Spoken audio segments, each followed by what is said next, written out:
Anybody have any like questions about anything like while we're waiting? Since I'm here, like literally just waiting 5 minutes until maybe some more people trickle in.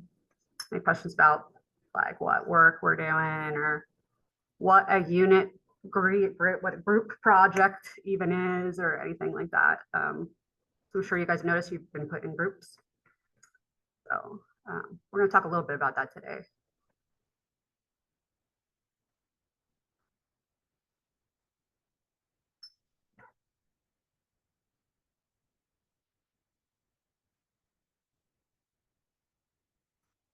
My goal with this section, of course, I don't want to make anybody have to wait around any sections, but this section, man, it's late and nobody wants to be here.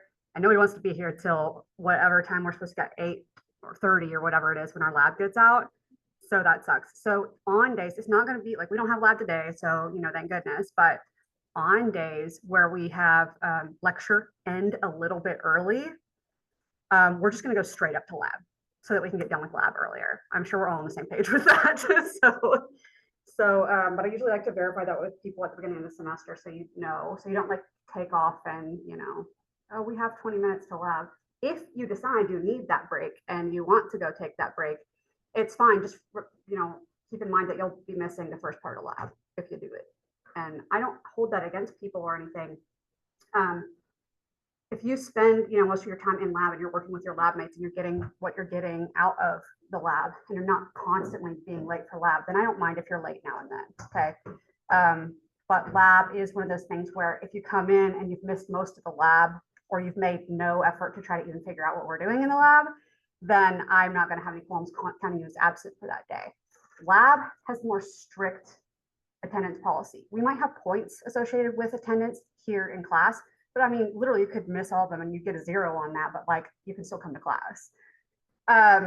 Lab, though, you can have 5 absences and that's it. If you hit 6, you automatically fail the whole course.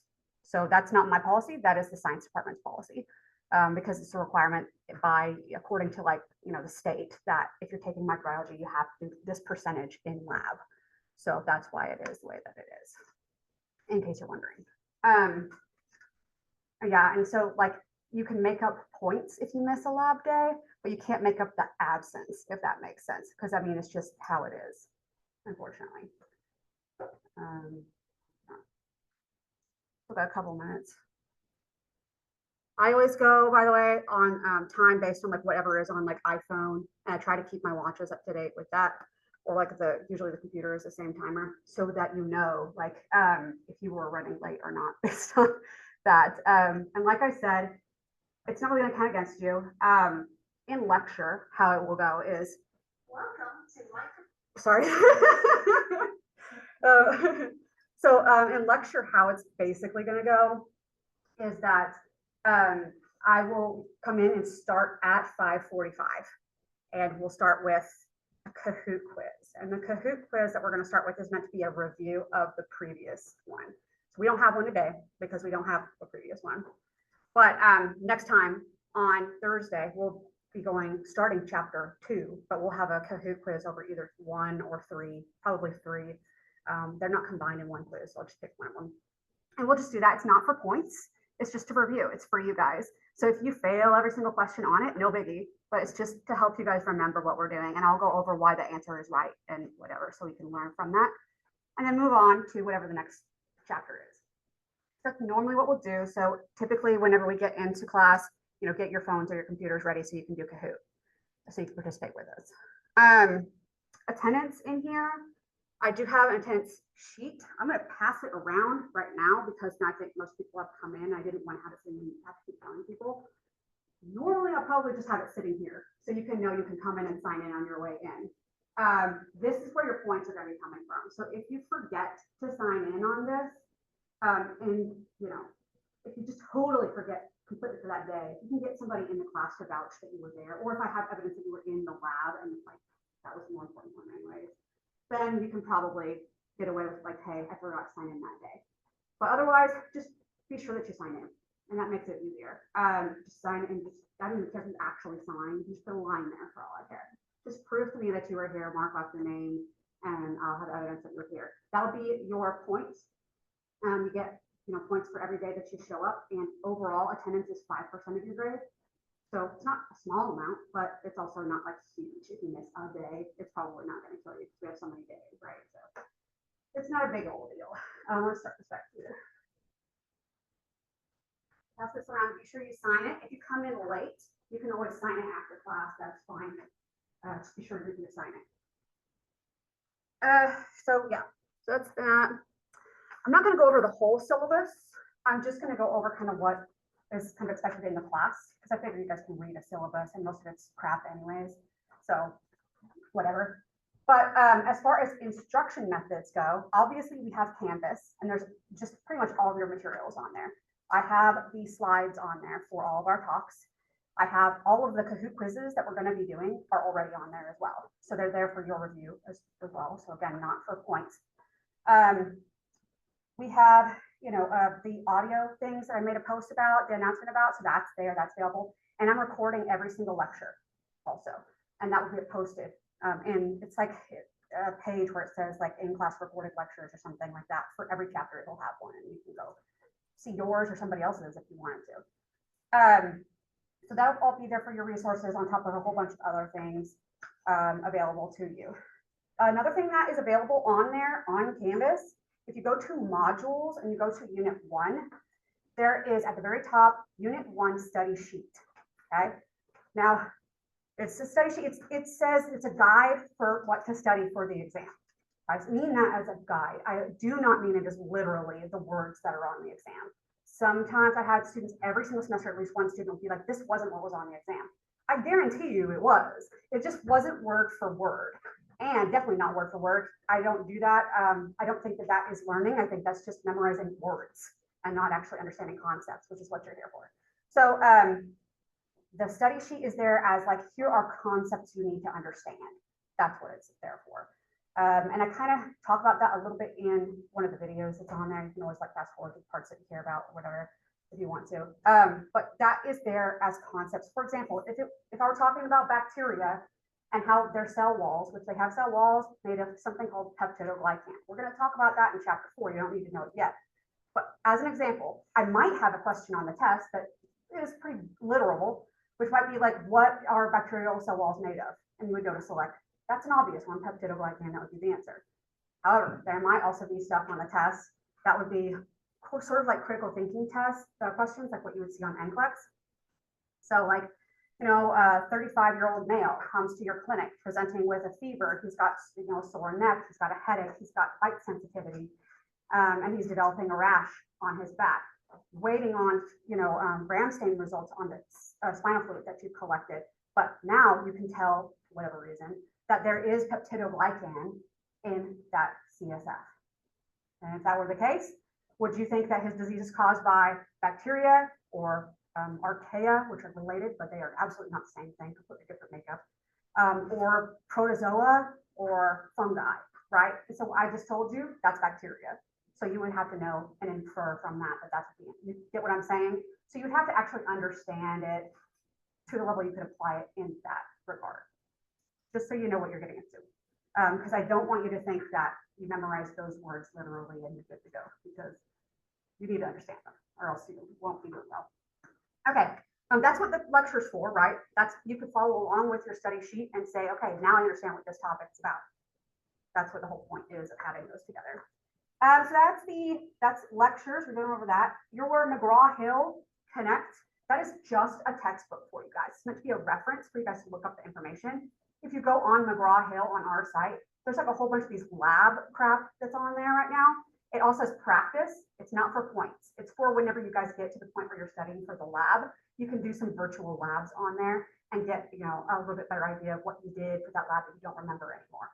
So that's what they're there for. They're not for points. They're for you guys to study. I don't like it when professors lean heavily on McGraw-Hill's homework stuff, because I feel like especially the chapter stuff, and if you guys have done it, then you know what I'm talking about. It's like you read the chapter and then you answer the questions and you get to just do it over and over again until you get 100 points. Do you really learn anything from that? It's like a waste of time. So I don't want to waste anybody's time with any of the assignments that I'm giving. The idea with my assignments is that they're going to be engaging and help you guys learn. That's my hope anyways. And I know everybody's different, so that's the unfortunate side of it. I try to get everybody. Then we of course have the lab, which we're not going to go over today. So that's everything of what we'll be kind of using as our tools. For our grades, we already said that we have lecture engagement, that is attendance, and we're going to have asking you guys questions. I will be calling you guys out by name. When I do it, we're all going to stand up. There's a reason for that, because how many times have you guys sat through an hour and 15-minute lecture where you're just like kind of zoning out and maybe hearing the words or typing them or getting your notes or whatever, but you're really like it's like not engaging, right? So when we do that, we're going to stand up, and it's not to embarrass you, it's just to get your blood flowing and get your mind working a different way. So that when I call on you guys for whatever the question is, your mind is working a little bit better than kicks it into gear. That's why we're doing it. So we'll do that every time we do the question asking thing. There's only twice that we'll do that. Halfway through the lecture, so you know it's coming. It's not out of nowhere, just FYI. So it'll be halfway through the lecture. I'll ask you questions from that half of the lecture. And then the other half of the lecture at the end of that's the end of the whole thing. I'll ask 5 questions about that second half. So you know what the content's going to be, and you know when you're going to have to stand up and answer these 5 questions. So it's not going to come out of nowhere. I don't really like too much of like just suddenly out of nowhere, hey, Jennifer, what's this? And then like nobody knew it was coming.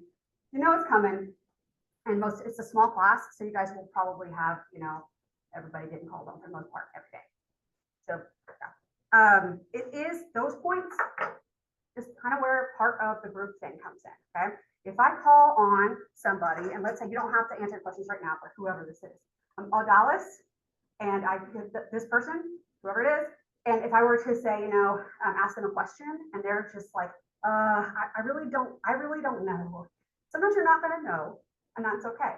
But if every time I'm calling on you and you just like literally never know, and you're not even trying to answer the question, that's where the engagement part comes in. If I feel like you're not even trying to answer the question, you can say the wrong thing. That's okay. It doesn't have to be right. And I'll tell you what I mean by that.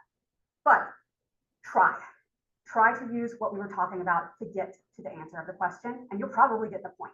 That point will go to your group. Okay. If you don't know, that happens sometimes, and you can say it, and you really can't pull something out of the air for it. That happens. You're allowed to do it once now and then.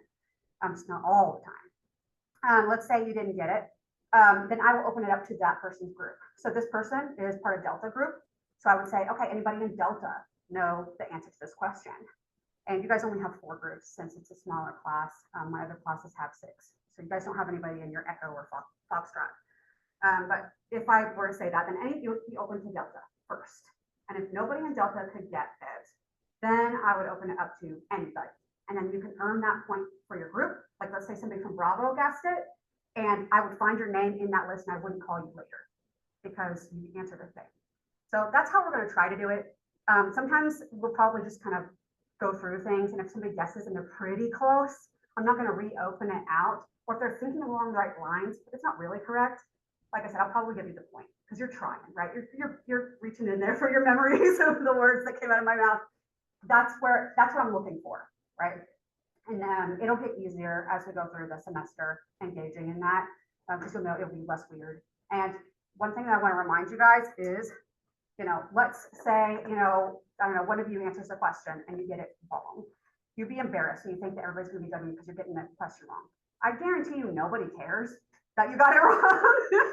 Nobody's sitting there being like, that person didn't know that. I promise you, they just don't care first. So don't forget that. That's real. That's real talk right there. Number 2, the other side of it is if you're getting it wrong, probably a lot of other people also don't know the answer. That's the other real side of this thing, right? So you are not alone in not knowing the answer. So don't be embarrassed to say what you think it might be or what line it's along. I remember you said something about bacteria, even anything like that. Reach and show me that you remember words, and then you'll probably get your points. And I'll correct you and I'll tell you, what was, the right answer. Or if you get something wrong, I'll tell you why it was wrong. Because there's a lot of value in learning why a wrong answer is wrong. So don't forget that.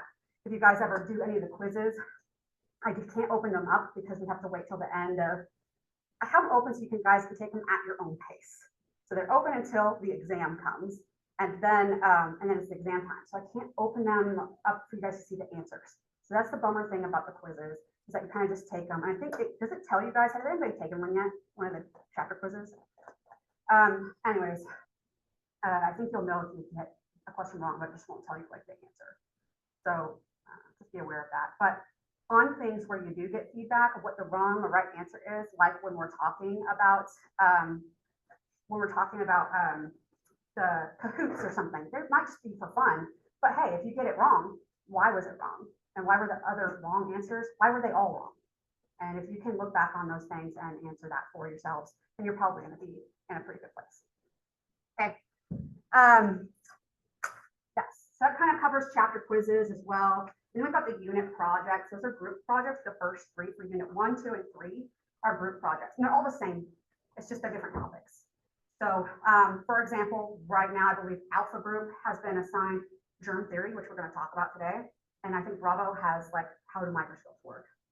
So for whatever your group is, and we'll get to the other ones eventually before the unit's over, but whatever your group is and your topic, you will use your people in your group to put together some sort of review material for your topic. And it's basically to try to cover all the bases that you should have to know in the class in a poster or a presentation, or you can write up your own questions that you'll go through with the class, or a handout with like a brainstorm map, or you can act it out, whatever is easier for you. But you and your group members will present that on the day before the class, before the exam, and that'll be like part of our review, okay? So that'll be you guys reviewing for each other, plus hopefully if you are alpha and you had to present on, you know, germ theory, hopefully you know germ theory at that point, right? So you got that covered. And it just helps you guys engage in it in a different way than what I normally would do if I was talking at you, okay? And you can hopefully learn from each other's stuff as well, because that'll all be posted in the discussion group. All of the sections will, so you can see anybody's there, and whatever you like, you can pick and choose and say, oh, this is pretty good for studying. You know, having said that, so we'll have those, and you'll be able to grade your group numbers for every single one. It'll be completely anonymous. I don't want you guys' names saying this was mine that I turned in and I rated you. You'll rate yourself, but no, I would have no way of knowing that it was you rating yourself on that, because I want to keep it anonymous so that I know I'm not having any bias for, oh, this is so-and-so, and then they're grading the other people. That's why they gave these people. Yeah, no. So people in your group, you will be grading. If you want to give everybody 5s, that's fine. That's totally fine if you think they earned it. But if there's somebody that sucked in your group, you know, rate them as having sucked, okay? Because there's a grade attached to that. If there's somebody that's literally doing nothing in your group and they're like not showing up when you guys meet or not participating in discussions, and they're just like taking the credit for everything that you guys are doing, you need to let me know about that and also rate them as a 0, because that's not acceptable, right? But for the most part, I don't expect that from adults for the most part. That'll be, you know, you should be doing your job. So yeah, so that's your groups. Groups are assigned, the topics are assigned to your group. Groups are assigned, you can see that either by like getting into like Canvas and like trying to contact people. You can actually like pull up your group and contact your group that way. You also have like a group like dashboard and stuff like that, so you can contact, like get in discussion groups and whatever with your group. Or you can like email them through Canvas. And on the announcement page, I should have an updated list of who's in what group as well. So there's that, and then the topics will be on the assignment page. So unit 1 has a group project right now has your list of what you need for unit 1 for each group. So that's that. That's the group ones. Unit 4 will be individual presentations. Everybody picks a disease, and you're going to present on that disease that you picked on the day that that system is being gone over. So there will be diseases that are of the skin, and if you pick MRSA, you'll present on MRSA on the skin day. Make sense? So that's on there, and I'll remind you guys when we get closer, because we're nowhere near that. That's unit 4, because it's far ways away. But that's it. And then we have the exams, which are pretty self-explanatory, but there's 4 of them. The final one is comprehensive, so of course it's worth the most points. And they're all multiple choice. All of them are. I don't like reading people's handwriting, and I think I can assess you just fine with multiple choice as far as what you need to know from this class. So I'm not going to give you a short answer either. So you would just get multiple choice. Any questions about that? Cool. Okay, so I don't want to go into too much detail with that. I don't want to start too much because I have to cover all 2 chapters today. But if you guys have any questions about it, if it pops up, you can always email me. Let me know. I'm pretty responsive.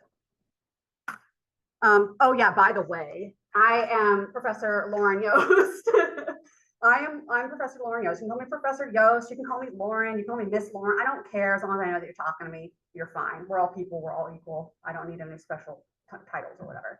I don't have a doctorate though, So you really don't need to be calling me Dr. Yost because I don't have a doctorate. I have a master's degree. It's a terminal master's degree, so I got several years past the master's, but I quit my doctorate early. That's another story for another time, though.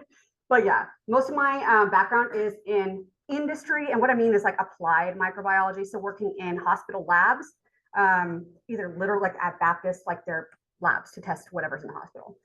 Or at Baptist, I also did transplant immunology. So we did all the testing for the transplant patients. And more recently, before I worked here, I was at a food testing place for like a couple of years. And so I've worked with microbes. I haven't taught a whole lot. I've taught some with adjunct work in the past, but I have a different, outlook on stuff than maybe like people who are straight up just professors regurgitating information. I've actually done a lot of this stuff. So I guess a unique perspective. I hope, anyways. All right, so let's get started with chapters 1 and 3. I'm going to try to hit both of them. We will definitely get to the questions in the middle of this, but maybe not the ones at the end. So we'll see. All right, microbiology is just studying microbes that are too small to be seen with the naked eye. You need a microscope in order to see these. You can call them germs, viruses, and whatever, but they're just going to be anything too small to be seen with the naked eye. That's microbiology. It's the study of those guys, microbes. All right. We have kind of these groups that would fall into the category of microbes or microorganism. For the ones that are made of cells, we're going to talk about what a cell is. But if you are made of cells, not made with a membrane, you've got all these functions that go on in the cell. You can divide by yourself. You've got your own genome, and you don't need to rely on stealing somebody else's equipment, right? You yourself can exist as an entity, and you're a cell. Okay, cells can divide on their own. We have single cell organisms and multi-cell organisms. Where yeah, our cells live individually and can divide individually, but your liver cell, if I take it out, is it going to survive without being with the rest of the liver? No, right? So we're a multicellular organism and we depend on that. Bacteria and archaea, which are, like I said, a lot like bacteria, but chemically different. Bacteria and archaea are just single cell. All right. Fungi can be, they're usually going to be multicellular. Protozoa can go they're usually single cell. Okay. But these guys down here below protozoa, and protozoa might be one that you're not totally familiar with. That might be a term that's not super familiar. You guys know about brain-eating amoebas, though, I'm sure. So those guys, amoebas are protozoa. So they would fall into that category. Okay. Helminths. This is a fancy word for our parasitic worms. So here we're talking about worms like heartworms in dogs. Right? When in January I adopted my 2 little dogs, that would be Spaghetti and Meatball, by the way. They both had heartworms, and so we had to go through a treatment for them, and there was months of us having to I think it was like an entire month where they couldn't come out of their kennel except for to go potty, and I had to walk them on their leash. It was like out to potty and then immediately back in the kennel, because as the drugs are trying to kill the heartworms, they're breaking into pieces and they can clog into like the arteries and stuff like that and cause embolisms and things. So they had to be really chill. It's really hard when you have little dogs that are going through that. But that's the worms. We know you can see heartworms. Like you've probably seen pictures of hearts that had heartworms in them, and you can see them kind of building up in there when they're really bad anyways. That's not microscopic, right? So that's not what we would consider a microbe. However, a lot of times when we're talking about the helminths, those worms, we're usually not diagnosing them by pulling out somebody's heart, right? And the little dogs, how did we find out that they had heartworms? A blood test. That's how they test all of the dogs. Typically it's going to be a blood test, and they can do like fecal swab as well for certain parasites. But the blood test, they'll show like the little larvae, and those are microscopic. So you have to be able to identify those under a microscope. So that's why they fall into these microorganisms, and also because they can cause disease. So we have to put them somewhere. Okay, so that's the ones made of cells. Viruses do not have cells. So they are non-cellular or acellular, same term. Prions, which is probably another one you may not have heard of, also do not have cells. Prions are basically infectious protein particles. They're just misfolded proteins. And I'll talk to you guys a little bit in, I guess, the chemistry and maybe like the virus chapter. It's all in unit 1 though, eventually, about how that works, why they can make people sick. They're just misfolded proteins. And you may be like, I don't even know what you're talking about, whatever with that. But if you've heard of mad cow disease, that's a prion, okay? It's the type of thing where you can eat a burger and 30 years later start having symptoms. And usually within that time frame, if you start having symptoms, you have about a year to live. That's pretty rough. But 30 years, man, you know? Anyways, so that's those, and we'll get into more detail in later chapters. So we can divide some of these microbes up into categories based on their cell types. So you're made of cells. Congratulations, you're not a virus or a prion, and you're a microbe. You fall into one of these two categories. It's going to be either bacteria and archaea, so they're kind of their own, okay? Bacteria and archaea, or the eukaryotes. So that's a big group, the eukaryotes. So if you're not a bacteria or archaea, you know, you might be a plant, you might be a human being, you might be a dog, you might be that freaking worm, you could be any of that, but you're all going to be eukaryote. All right. Eukaryote means true nucleus.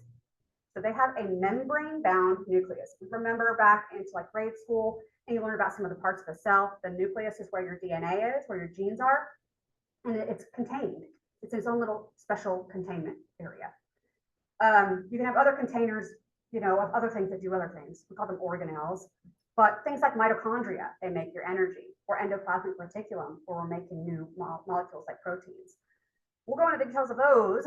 That's what most of this chapter is me like prefacing what we're going to go into the details about.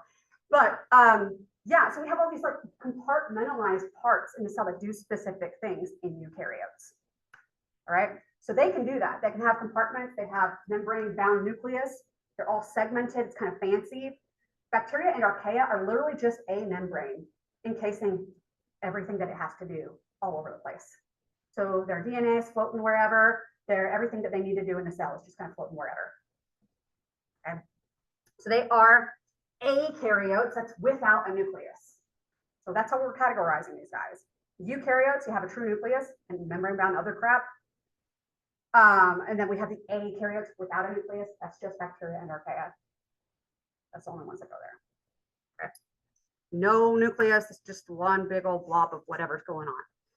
So you can imagine if I'm telling you that these eukaryotes are, you know, one big old blob of whatever's going on.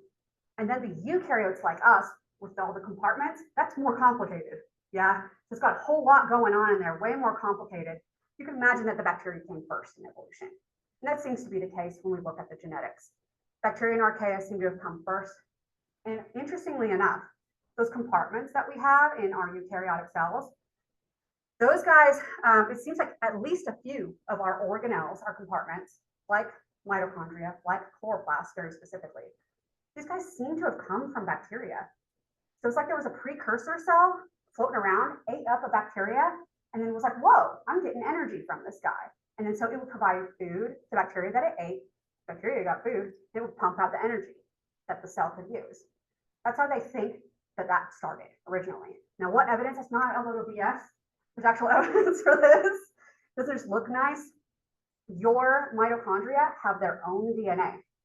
Bacteria have circular DNA, so does your mitochondria. We have linear. You remember seeing the X's, right? So we have linear, and we have several. Bacteria have one circular genome, so do your mitochondria. Mitochondria have two membranes on the outside, so do bacteria, some of them anyways, gram negatives. They divide on their own by binary fission. Our cells divide by mitosis, if you haven't heard of that one. And so, and we have that, and then like they have their own ribosomes, which are our protein making machines, and those match bacteria ribosomes. And they divide on their own. When our cells are dividing and doing that whole pulling apart the chromatin and everything, the mitochondria can do their own thing. They don't need to go along with it. They can do whatever they want. So yeah, pretty compelling evidence. That's the case. We can see all of that as well in chloroplasts. Still evident. It's pretty cool stuff, how that stuff will work out. Bacteria says invented photosynthesis, taking the sun and turning it into energy that they can use. It turns out that if they had to be the first, you know, organisms on Earth, they probably had to live in an environment that didn't have oxygen originally. So what they did was use whatever was available and went through photosynthesis and made oxygen as a byproduct. And so the oxygen that eventually built up in the air that things like dinosaurs and whatever could breathe and use to live came from those microbes originally. And still today, 70% of our atmosphere is coming from microbes, algae and bacteria going through photosynthesis, not plants, not the Amazon, microbes, okay? Very impressive stuff going on there. Whatever. We know that bacteria and a lot of these other microbes like fungi are involved in breaking down dead things. I don't think you need me to tell you that. If you've ever smelled anything that's dead, that's rotting, then you know that that's what's going on. It's going to be thanks to the bacteria. And we know that they're part of our soil. If you've ever had like nice, rich, lush, dark soil like you can buy at like, Miracle Grow soil or whatever at Home Depot. And then you also look at like places that have like really dry earth, right? The smell is different. You can smell that difference. That you can almost smell the bacteria in there. And those are a lot of those guys are rhizobium bacteria. And what they do is they take nitrogen from their environment and turn it into a usable form for plants. Plants can't use the nitrogen otherwise. And why do you need nitrogen? You've ever learned about DNA, the A, T, C, G, all of that codes everything? Those are called nitrogenous bases. Nitrogenous, nitrogen. So you need nitrogen just to have DNA, to make new cells. You have to have your DNA. And the other one is going to be proteins. So we'll go over this stuff in chapter 2, but proteins are made of amino acids. Amino means an NH2 group, that's a nitrogen group. So already I'm telling you, DNA and protein, huge, like important molecules in cells to function in general, you need nitrogen for those. And here plants can't get it unless the bacteria is in the soil to help them use it. Okay, they turn it into the usable form. Great on bacteria. Unfortunately, with global warming, we're having an issue right now where it's so hot, the bacteria can't even survive in the soil. So even if you water the plants, bacteria just can't do it. Like they're just not living anymore. Some places like Sri Lanka, they're having food shortages because they can't grow crops anymore because the bacteria are dying because it's so hot because of global warming. So we see that mostly in the tropics and the equator, but that's becoming an issue now. We know also that microbes, we can use them in a lot of different ways, whether that's making your bread or your wine or your cheese. We know mold led to the development of penicillin. That's a pretty commonly wide known fact. And biotech and bioremediation and all of this. Biotech is really important, a lot more important than you probably think it is. First of all, probably 90% of all corn and corn products that you eat came from GMOs. Let's just be honest here. But we'll talk about what that actually means to you later on. But we also have things like insulin. We have microbes to thank for that. We've taken genes, human genes, for insulin and put them into bacteria so they will just crank out insulin for us. Before we had microbes to do that for us, we had to have like pancreases from cows, and we had to process those to get the insulin out of those to treat people who had diabetes. So it's very expensive, almost cost prohibitive even. So now we've made insulin widely available and affordable so that it's almost not a concern if you do need insulin. Just to be sure you have it on you, right? Before there was cows though, even people just died from diabetes, and I'm not kidding. So if you had diabetes, you're just gonna die. That was that. So imagine that. But so we have a lot to thank for these microbes. There's a whole lot more than that, of course.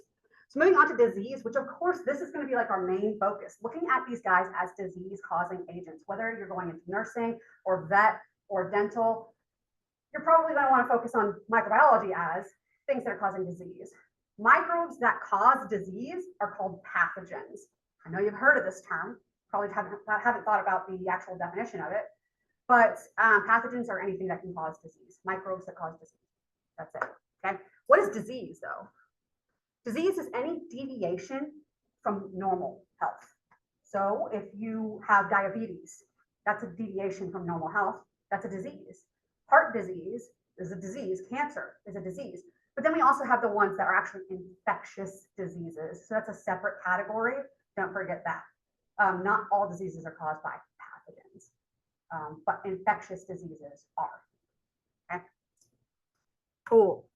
It's just a graph showing you about how heart disease and cancer are the #1 killers. I think this was like 2021, I think.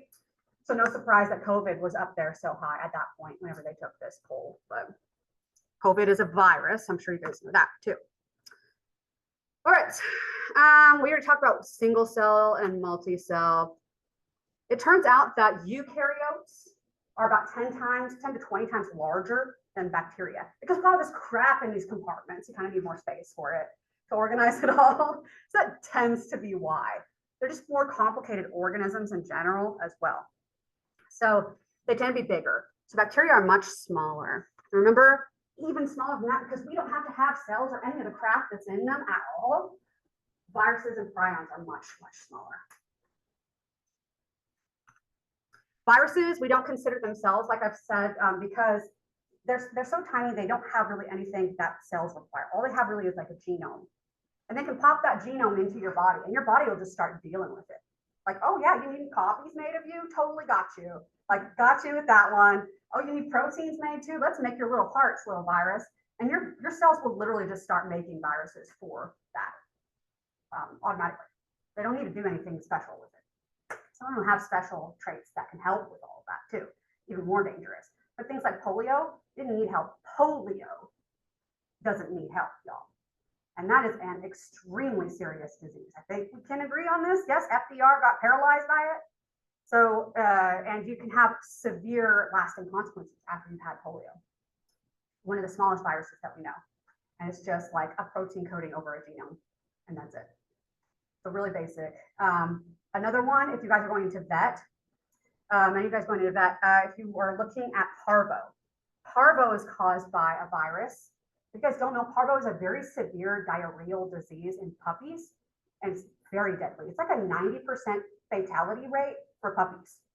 And you can get vaccinated as an older dog, but when you're a little tiny puppy, you can't. So prior to that, that's a real risk. Parvo is even smaller than poliovirus. It's one of the smallest infectious viruses that we know.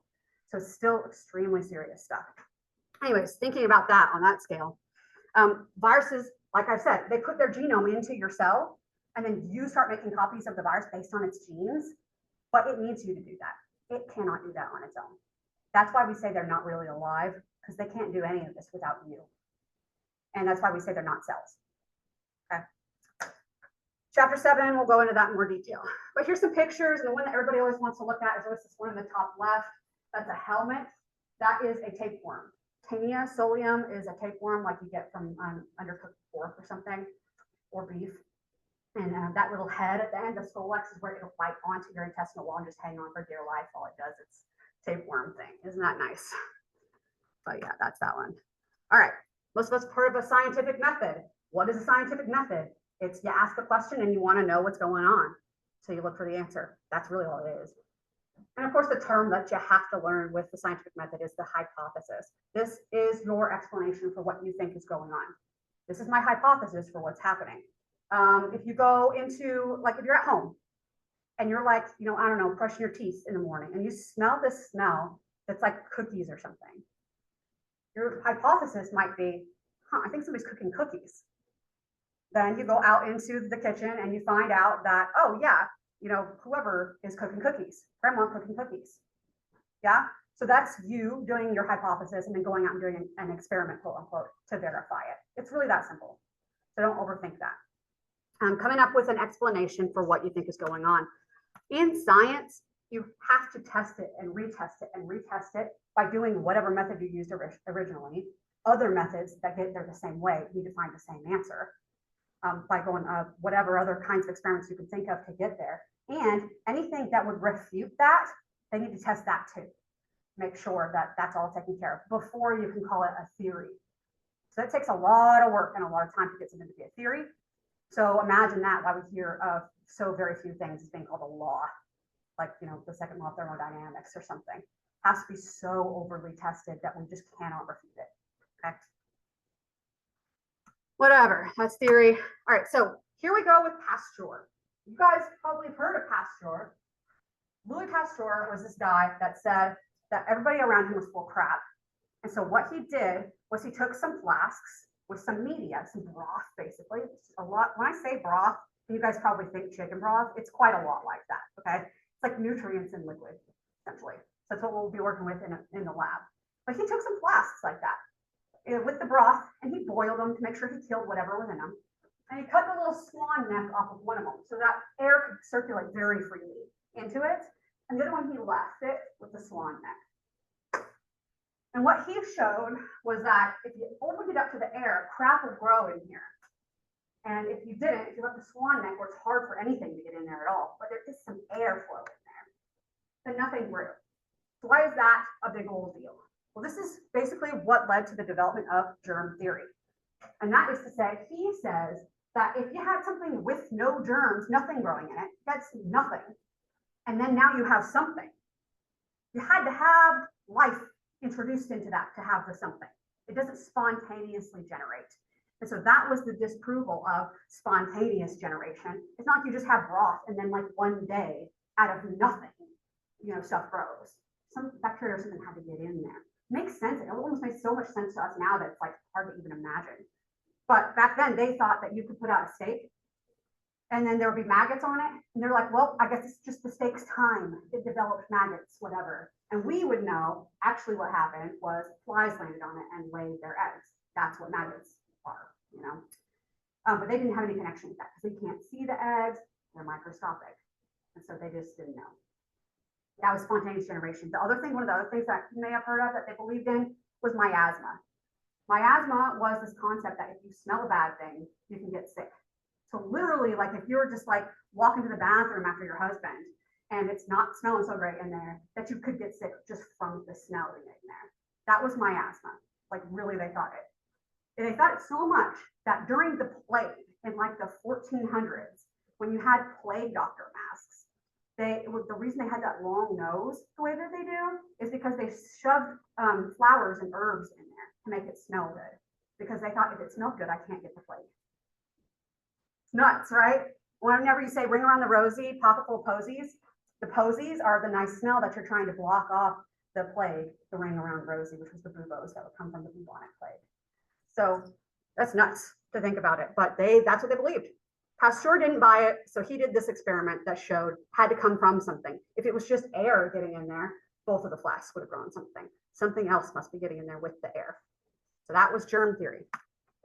Robert Koch was another guy at the same time who used that info to develop steps to discover the cause of certain diseases. He used his steps to discover the cause of anthrax, which is a bacterium, Bacillus anthracis, and then Holmes and Semmelweis, two guys that worked in our favor quite seriously. They found out that if you gave birth at home, you were less likely to die. Why? Well, it turns out Semmelweis found out that the doctors who were handling women who had just given birth had also just previously been handling autopsy, dead bodies, or other people who were sick with actual things. And they didn't wash their hands in between because they didn't see anything on their hands. So that's how people were dying in hospitals. So yeah, maybe wash your hands. That's what Semmelweis came up with.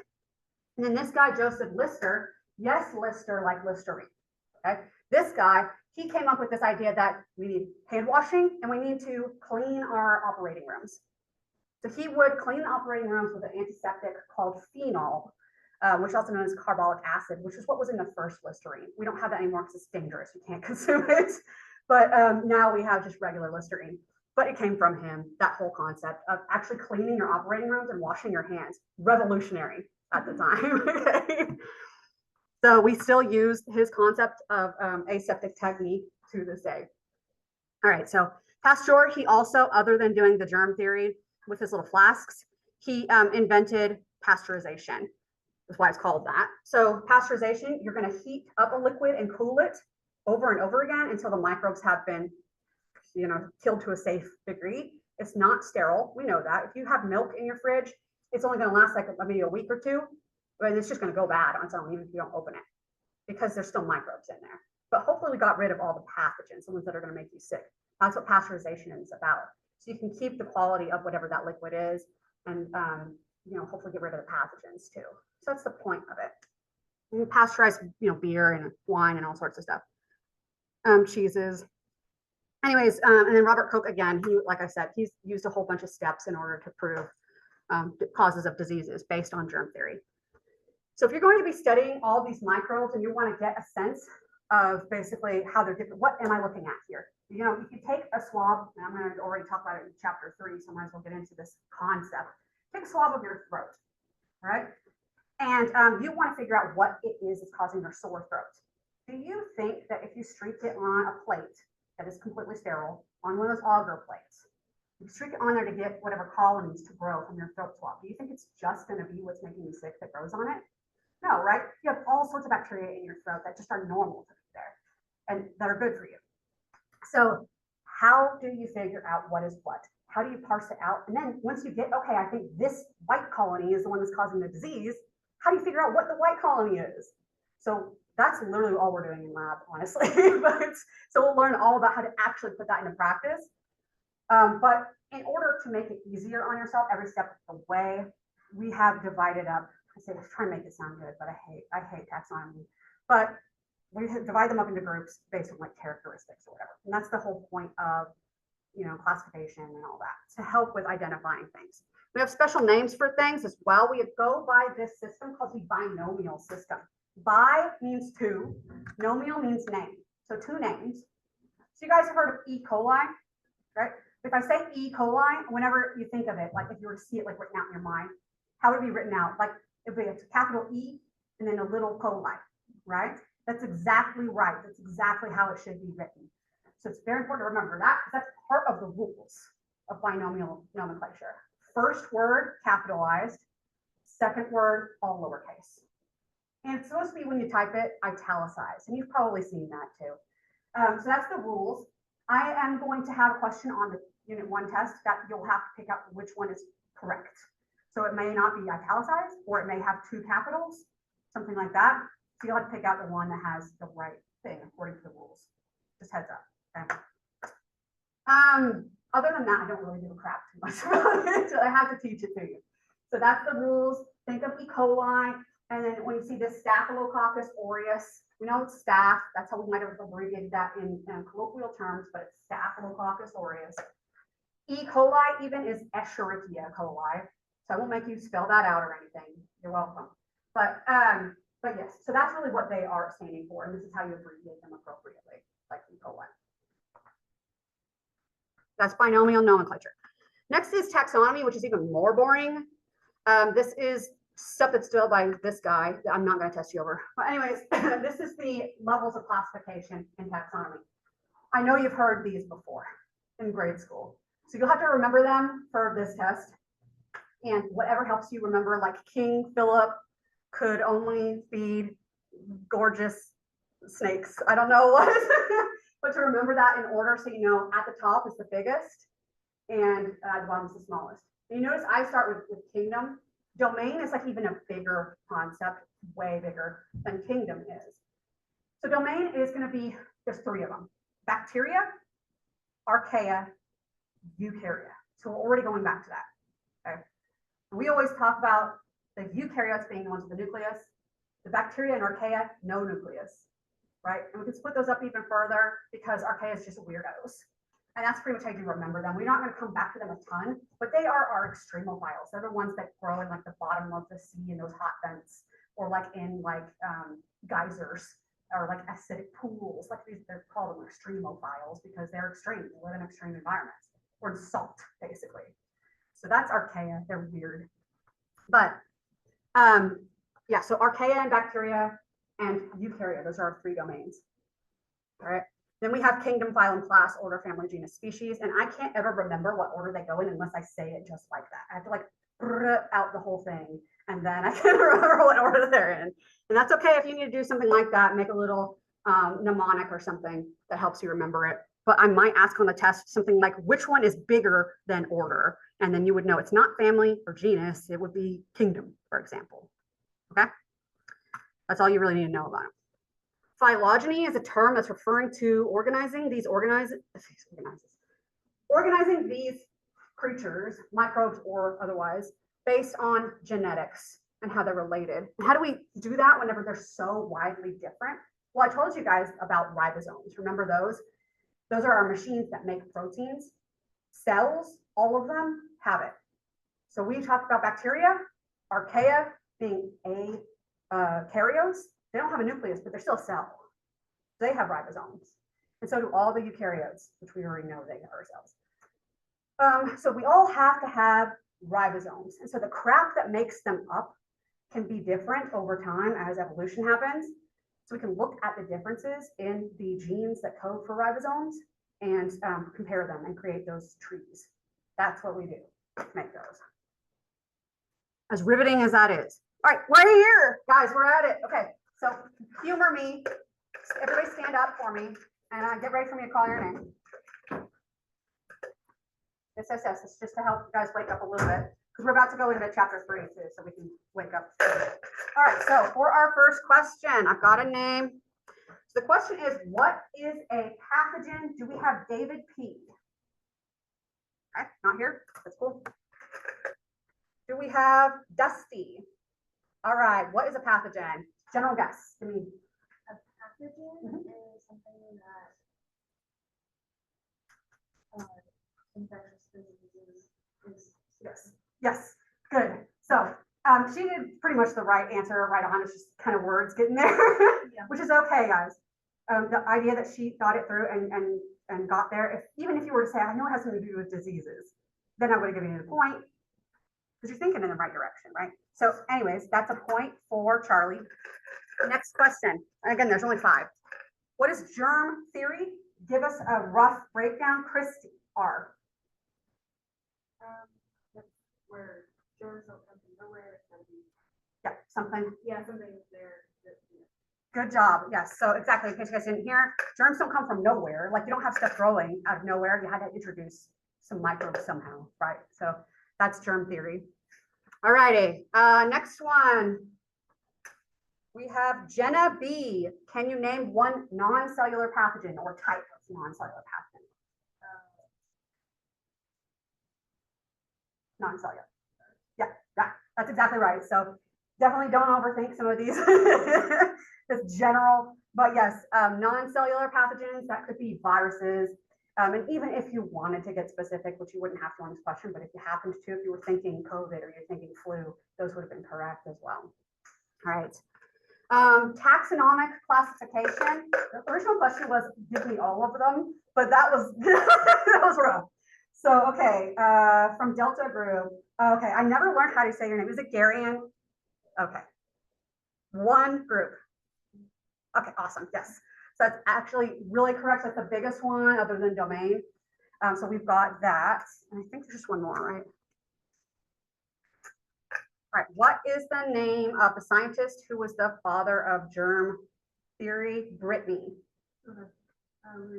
You'll need to unlock your iPhone first. Apparently, Siri wants to guess. So that's it. So that's our 5 questions for this. You guys can sit down. We're going to go into chapter 3. That was it. And that's all it is. It's not so bad. And I won't put you guys, when you answer a question, you don't go back in. So you won't get your name called again. So that's kind of a good thing about getting called early on. All right, so the 5 I's. We've got less than 30 minutes, but I think that's more than enough to do it. The 5 I's are these mechanisms that we use to identify what these microbes are. So we've already introduced this concept of swabbing our throat onto a plate and seeing there's stuff growing on it, but how do we break it down? The 5 I's will get us there. So our 5 I's, and we're going to go through all of them in detail, but just to start with, inoculation, incubation, isolation, inspection, and identification. And that is the order that they're going to go in. And we're going to go through each of these. Okay. So inoculation. This is a term that's just referring to starting a culture. So if I have that broth and nothing's growing in it, and then I take that swab and I swish it around in that broth, that's inoculation. And we've created a culture by doing that. So that's all that stuff is talking about. Medium is how you would talk about it in single, but media is plural. I will never say anything but media, so I'm not going to test you on the difference between those two because I don't ever differentiate. So just media is fine, but that's the stuff you're going to grow your bacteria on. Inoculation, again, introducing it to that media. And sterile is a term We'll get into breaking down the difference between things like sterilizing and decontaminating or disinfecting. These are all different words that mean different things. Surprise. But sterile is a term that means completely free of all life forms. So you want your media, if you're going to be doing all these studies, to be completely sterile, right? Otherwise, you could be growing stuff that was already there and you just didn't clean it all out. Okay, so we can divide up our kinds of media based on certain qualities that they have. This is a chart that you guys can refer to if you want to come back to it to help see the differences, but we're just going to go through them. I feel like they're pretty self-explanatory on this end. Anyways, liquid broths, right? Broths are going to be liquid. There's also milks, but yeah, I mean, you know what liquid means. Come on now. All right, semi-solid media. These are going to be things that are just like maybe even a little softer even than Jello. Like it's pretty soft material, but it's not liquid. So it's going to hold the shape, but have a softness to it. They have a lot of use for us to determine if things are modal and all sorts of stuff.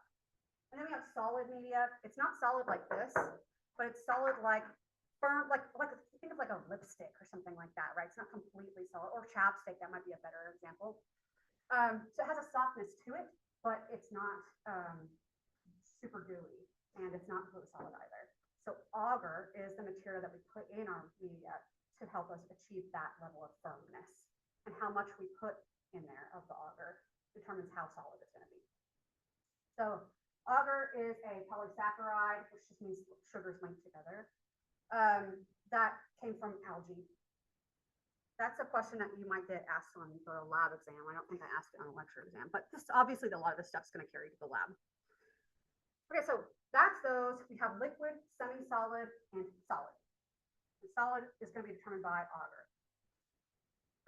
So we now have defined media, and the other one, next one is going to be complex. Okay, so defined media, we know the exact chemical composition. We know how much salt is in there, how much of this exact protein is in there, how much of these things to like, the exact known amount. We know exactly how many grams we'll put in each of this. That's defined media. It's useful in research because you have, extreme control over what's in your media. Compared to complex media, we're going to be using complex media in our lab. And actually, when I give you guys nutrient agar to start with, nutrient agar has it's complex media. We're going to be using a lot of it in lab, but it has yeast extract in it. It's like tryptic soy agar. So I think it has yeast extract and like soy and like some other stuff that's in there to help give it nutrients. But if I were to tell you it has yeast extract, for every single yeast, that ever existed that we're making an extract from, can you say exactly what is in that yeast extract? No. There's blood agar as well. So it has about, I think it's 5% sheep's blood. And we'll be working with that too. But you don't know exactly what's in that sheep's blood that made up that agar, right? But there's blood in it.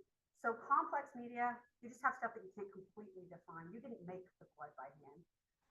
You get what I'm saying? All right, so what might you be using these for? General purpose. You're just growing whatever you want, pretty much. It'll grow most things. So if you're doing your little swab, I don't know what's wrong with my throat. What's wrong with it? You might want to swab it onto general purpose agar first because you don't even know where to start. But if you have a suspicion, then you might use one of these other ones. Enriched media is a type of media that contains growth factors. Growth factors are anything that the microbe of interest might need in its food that it cannot make for itself. You guys know Jurassic Park and how, like in the original movie, how they had the lysine contingency. If you guys remember anything about this, but it was like supposedly the dinosaurs couldn't get off the island because they needed lysine to be put into their diet, right? Turns out this is kind of one of those things where, yeah, of course they did, because every single, big living creature needs lysine put in their diet, because none of us, including you, can make lysine. So you have to have it in your diet. Lysine is an essential amino acid. Take it away from you and you will die. There's other things like this though, right? You guys know vitamin C? Don't get vitamin C in your diet, scurvy, and you could die. You don't get vitamin B12, you need that for like nerve health and stuff like this. You don't get B12 in your diet, then you could die potentially. Now, usually we're going to be getting enough little amounts here or there that we're fine. But if you are completely excluding it from your diet, or eating just only like, crackers on a boat for months at a time, you're not getting any vitamin C at all. That's why they started bringing limes on the boats with them, because they were getting scurvy. So they had to have limes to give them vitamin C so they didn't get scurvy on the boats for like months-long trips across the sea to go discover lands and steal from other people, probably. But those are growth factors for us, and bacteria need growth factors too. Some of them need growth factors too. So that's the same concept. Think of growth factors like vitamins for the bacteria. Ones that need the growth factors, ones that need those vitamins, we call them fastidious. So we're technically fastidious. And any media that we would consume that has that, like think of like, they used to have that Soylent drink or whatever that had like everything you could need it all in that one drink. And that's an enriched media for us because it has all of our nutrients in it. All right, so let's break this down by two more media, because why not? All right, we have here on the left something called selective media. Selective media has special ingredients in it that selects, that really is what it means, selects some species to grow and not others. We're going to talk about one here in a little bit, but it's called mannitol salt agar. And the salt that's in that agar, in that media, most organisms can't grow on that high salt. But things that live on your skin's a pretty salty environment. Things that live on your skin can. So now if you take a swab from something, I don't even know, and you put it on that media with the salt, probably only going to get things that would grow on skin, growing on it. The other things would not be able to grow, even if they were on the swab. So that's one way you could cut down if you think it's this thing causing it. You're pretty sure. Hey, streak it on this salt agar, and hey, if it grows, then it's probably a skin bacteria like staph. Okay, but staph is not the only staph that there is. I want you to remember that. And it's important. So if I streak your skin and you have this wound on your skin, and I streak it on mannitol salt agar, and it grows, yes, we can say it is staph of some kind. But what kind? Okay, we'll come to that later. All right, so that is selective. There's some ingredient in it that selects for some things to grow and not others. There's a whole bunch of crap we can put in those to select for different things. This next one over here is differential. Definitely understand the difference between selective versus differential. Select, we're selecting for the thing that grows. Differential, we're telling the difference. And it should be that simple. So you could take that swab from your throat and put it on differential media, and then you would get a whole bunch of growth that might have looked all white colonies before. But now in this special media, we've got different colors going. So why does that happen? Well, I'm glad you asked. Okay. So some of these, when we look up at this one up in the top corner up here, that tube on the far left, we could say that this is uninoculated. Okay, this is plain. This is how it started out. We streaked it with two different kinds of bacteria, right? The middle and the one on the right. Middle one, it's still pink, but it has this black at the bottom. Right, the one on the far right, clearly it changed completely yellow. And look at this, it's got air down in the bottom of it. That tells you other things too. This is a media called triple sugar iron agar. And this is one of the ones we'll be using in the second part of the semester. But basically what it can tell you is different things about this bacteria based on how it changes the colors or changes the media. Turns out that the black means that that guy reduces sulfur. The guy in the yellow doesn't reduce sulfur, does he? He doesn't have that black there. But he turns things yellow. The guy with the sulfur didn't do that. So the guy with the yellow, he turned things yellow from acid production. It led to a pH change, and that pH changed this whole other molecule that caused a color change. It's like 99% of these differential medias, by the way. It's pH change. But anyways, and then made gas also. So what is likely to be going on there? Probably fermentation. So we're probably fermenting glucose, a sugar, and that makes acid byproducts when you do that, like lactic acid. Yeah, and that gas is probably carbon dioxide when we fermented things. That's cool. So we'll learn all about that later on, but clearly that's all one kind of media. So that can tell you so many things about your organism just from that one media, based on its basically its metabolism and its biochemical features. All right, here's another one that is a differential agar, is blood agar. And with blood agar, the reason we put it in there is to see if your bacteria can break down blood. It's that simple, but there's 3 different ways that you can break down blood. Beta hemolysis. So beta, B, breakdown, complete lysis of the red blood cells. Okay. All right. Alpha, alpha, A, almost. Okay. Incomplete lysis of the red blood cells. I'm gonna show you pictures. And then gamma, I don't even know what to say. It's growth. Gamma, G, growth. It's growth, but there's no change in the media. They didn't break down any red cells or in any way whatsoever. It's just growing on it. Gamma's just growth. So here's some pictures. Enterococcus up here on the very, very top. It clearly, like, there's growth there, but it didn't really change the media. So that's our gamma. Over here on the right, we have this special kind of strep called strep I don't even know how to say it, sanguinis or something. I don't know, but it's not the strep that causes strep throat. I'll tell you that. It's another one that's like common in your body. Okay. And that is causing alpha. You see that greening. It's pretty obvious. Then in the bottom here, we have Streptococcus pyogenes. This is the strep that causes strep throat. And you can see, I don't know why I made the line through it, but you can see the clearing. It's like a halo almost in the blood cells, yeah?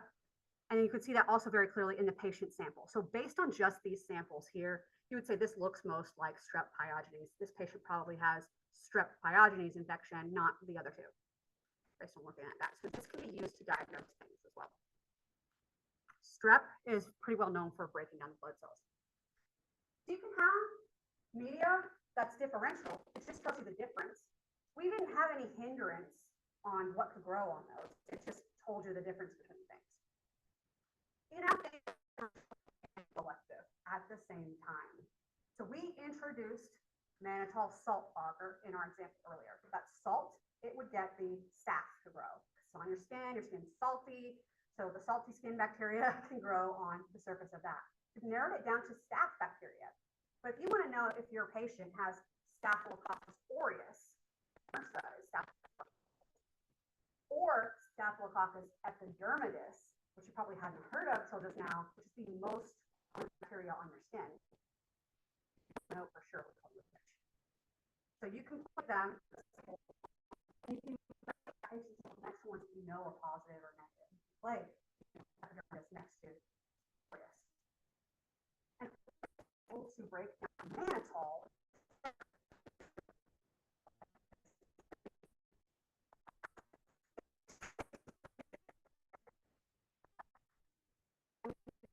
yellow.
What is happening? I don't know why it says that my microphone isn't working when I did nothing except for draw a line. Okay, whatever. Magnification. So in order, right, let's go through microscopes and how they work. You have lenses that are made of glass that are curved, and that leads to magnifying things. That's really what a lens is and how it works. So the light is going to be bent in a way to make the image look bigger by that. Okay, magnification, cool. Refraction is whenever you are going through one material like glass and then into the air. Now glass and air are very, very different from one another. So that could lead to all sorts of light scattering and stuff like this. You want to keep things passing through pretty much the same material in order to maintain your image and all its details and its clarity. So you want to avoid refraction, which is light scattering. Refraction is just light scattering. All right, whenever you are creating your image, basically you're going to hit the first lens, which is, if you guys have seen microscopes, I know you have, but it's called an objective lens. And your sample is going to sit here on your stage. Light's going to shine through it. It's going to hit the objective lens first. Those are the ones that rotate, so you can get the different sizes. It's going to go through there, get magnified. That creates our real image. It's just the first magnification is the real image. Okay, that gets bounced around some mirrors and then comes out through the eyepieces. The eyepieces aren't just eyepieces, they're also magnifying. So they are usually 10x, it says always on the eyepiece, but ours are 10x in lab, just FYI. So if you're looking through the 4x lens, which is what that one is there, and you're looking through the eyepiece that's 10x, then the total magnification, you multiply it. It's just 40. So anytime I ask you about our ones in lab, it's just the same. It's gonna be 10 times whatever the thing is that you're rotated on. So not too bad, okay? We'll talk about the parts and how that stuff works whenever we get into the lab. There's no point really going on right now. We already talked about we talked about the real image. That's that first magnification that we see. Because we go through a whole other magnification, we call that one the virtual image. So the real image is the one closest to the actual specimen. Think of it that way. All right, we did this. So if you want to avoid your light rays scattering as you're going from glass to air to next glass, then what we can do is put oil there. When we use our 100x lenses in lab, they're very, very close to the slides. It looks like it's touching, but it's not. And we put oil in between there in order to prevent this light scattering. So the oil will help us look at a clearer image with more detail. Immersion oil, that's what that is. And yes, we will be using that, and you're going to be using it in microscopes like you've never used a microscope before. All right, contrast is just being able to see difference. So like black on white paper versus like gray on slightly less gray paper. So that would not be very much contrast. Let's see. Based on what you're trying to look at in the microscope, is your thing moving, or are you trying to look at certain characteristics or whatever, might determine what kind of slide you're going to make. One type you can get is the wet mount. The wet mount is what's useful for looking at moving cells. We will be doing a wet mount and looking at our cells actually moving in the microscope, so it'll be pretty cool. Eventually we'll be looking at that. But things can dry out and then it's like hard to look at them. It's kind of messy and it's contamination heavy. So another ones that we will do most of the time in lab will be smear techniques, which is exactly what it sounds like. Get a sample, smear it out on the glass, let it air dry, and then you can stain it. What we usually do in order to make it even more effective, after we let it air dry, we'll pass it through flame. And that's called heat fixing. Why do we do that? Because it kills the cells and it helps secure them or adhere them to the slide. It also preserves whatever's in the cell at that point. So heat fixing. It's most importantly kills the cells and secures it to the slide. That way when you're doing, we do a lot of rinses with our different kinds of stains. That will protect them from getting rinsed off, sorry. All right, so we have two different kinds of stains that I want you to be aware of when you are staining, the positive stain and the negative stain. I'm actually gonna go to the next thing, yeah. Positive stain, have a positive charge. Guess what, your outside of your cell is negatively charged. So the positive sticks to the negative, opposites attract. And so that will stain your cell. So positive sticks to the stain. You can think, yeah, it's a positive, it's gonna be hugging on to the stain. It's got a positive attitude. Whereas the negative is repelled by the negative on your cells, like South Pole to South Pole, negative to negative, they are repelled. So that would produce a background and wouldn't stain the cells. It would make a background, okay? They've got a negative attitude, they don't want to have anything to do with the cells, so they're just gonna make the background. right, so here's some images. You can see with the positive staining, staining the actual cells itself, and then the background when we're looking at this one over here. And we're going to do all sorts of different kinds of stains when we get into the lab. We're almost done, I promise. So this is a simple stains, just staining to see the cells. That's all that is. A simple stain is just one stain color just to see the cells. It's not telling you anything different about the cells though. However, you want to see some information about your cells, you're going to do a differential stain.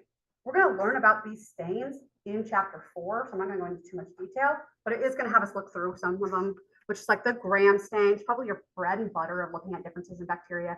The very, very number one thing you want to do when you've got a specimen is determine if it's gram positive or gram negative. We'll learn why that is in chapter 4. But this stain allows you to see the difference. Acid-fast stain is another thing you can tell mycobacterium like tuberculosis with, specifically for that. And then we have other special stains to look at spores, which are protective structures, or capsules, which are sticky and help cells run away from the immune system. Right, and this is what a capsule stain looks like. You can see we've got the background and we've got a cell stain going on in there. Isn't that pretty cool? That white that's around that thing in the middle, that is the actual capsule. So it's like a covering that's protective. We'll get to see that. Like C. diff.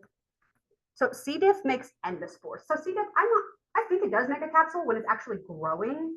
But the thing with C. diff is that it is an endospore forming bacteria. And so the endospores that it forms are so hardy, they're resistant to most cleaning products. Right. So when you have a patient that has C. diff, yeah, it's like really like it's hard to deal with and hard to contain. And yeah, we'll talk about that in chapter 4 too, because that's important. The Clostridium species in general are important for knowing that. But yeah, capsules, a lot of bacteria have those actually, but it helps them, that sticky, stick them to surfaces as well as to outrun our immune system. Flagella is for moving around. We're not going to actually do the questions because we're at the end of the class. So I'll call it quits there. So that's that. So we just did the ones in the middle. Like I said, I thought it would be. But yeah, that's it. And normally we would go straight to lab after this, but not today.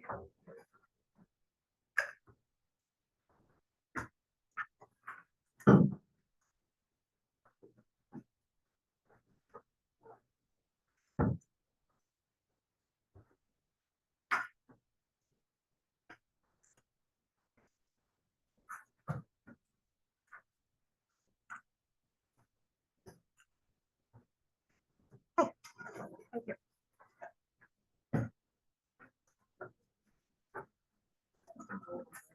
Okay.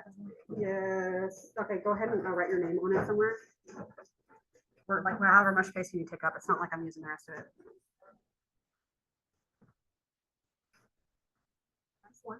Yes. Yeah, yours, I like tried to update all of yours. I guess I saw your name and I guess I didn't, I made a freaking thing for you. Yeah, but I didn't.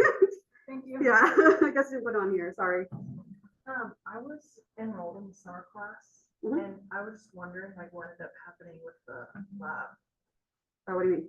Like, did you guys get to go into lab with the asbestos? Or... Yeah. I dropped it because I was like, oh gosh, I don't want to like not. Honestly, I mean, so like the first couple of labs, I just did like virtual. Yeah. And I didn't know when we were going to get to go back into the lab. So I think it was like not until the second week that we got to go in. I mean, honestly, it was pretty hectic. You're probably better off taking it in regular. Yeah, I'm kind of glad I did. Yeah. I just was curious. Yes. All right. Did you get to sign in? No, that's not. I didn't think so. Yeah. Get that. Yes, I have a question. So I just recently had salmonella, Mhm. and I just wanted to know, like, is that like a type of bacterial? It is. So salmonella is Salmonella enteritidis. That's what's like the main species of it. There's a ton of different strains of it. And some of them cause dysentery, actually, if you don't. So dysentery is blood and diarrhea. Most of the time, people get just like traditional salmonella, where it's like diarrhea, and it's like that, and fever and stuff like that, and makes you vomiting. But typhoid fever is like what they're talking about with the dysentery. So if you ever heard of like typhoid Mary, I don't know if you've ever heard of that, but she's like this lady that she didn't know she was a carrier. Apparently, she had the bacteria like in her gallbladder or something. So she didn't actually like have symptoms. It was just part of her flora. But she was a cook and she never washed her hands. And so she was like just giving people typhoid fever and dysentery, and people were dying because of it. And they were like, someone discovered it, and they're like, you can't do this, wash your hands. She's like, yeah, cool, like I got this. And nope, she just went back out there. So they like locked her up for the rest of her life. Because they didn't back then have any way to treat it. Yeah. So yeah. Yeah, I just got it, but I got it from cucumbers. Like I ate a Wow. ton of cucumbers, Mm-hmm. and I had no idea what was wrong with me. I was like, is this a new strain of COVID? And then I went to the doctor and they're like, you have some. That is crazy. I wonder if like, I never had it before either. I wonder if it's like processed in the same like place as like, yeah. I know it was the worst. It's just concerning. I've never had it, so I was like, Yeah. but thank you so much. It was so nice to meet you. My Yeah. name is Emily. Okay, nice to meet you.